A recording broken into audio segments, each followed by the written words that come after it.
ખેડૂતો આઘાતમાં છે, પણ ખેડૂતોને, ભાગિયાઓને, શ્રમિકોને, મજૂરોને બધાને કહું છું, કોઈ પણ આવું પગલું ભરતા નહીં. મારી વિનંતી છે, અમે તમારા માટે બેઠા છીએ, તમારા માટે લડીશું, તમારા માટે જે કરવું પડશે આપણે કરીશું. બિલકુલ, હું ગીર સોમનાથના, કોડીનારના, સૂત્રાપાડાના અલગ અલગ ગામોમાં મેં મુલાકાત કરી છે.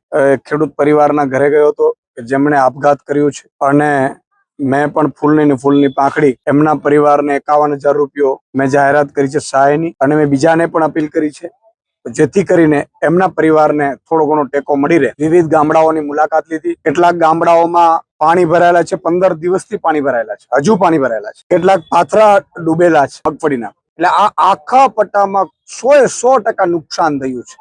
કોઈ એમ કે 33%, 35% એવું કાંઈ નથી. ઘણા ગામોની મુલાકાત લીધી. કેટલીક જગ્યાએ તો ભાજપના નેતાઓ 30 વર્ષમાં બિચારા ફરકી નથી શક્યા, ત્યાં એના પગ પહોંચી નથી શક્યા, કદાચ ટૂંકા પડતા હશે. એટલે એવી જગ્યાએ હું ગયો તો લોકોને પણ આશ્ચર્ય છે, અહીંયા કોઈ નેતા પણ આવતા નથી. આવા જ અવનવા વિડીયો જોવા માટે ફોલો કરો ઇન સેકન્ડ્સ.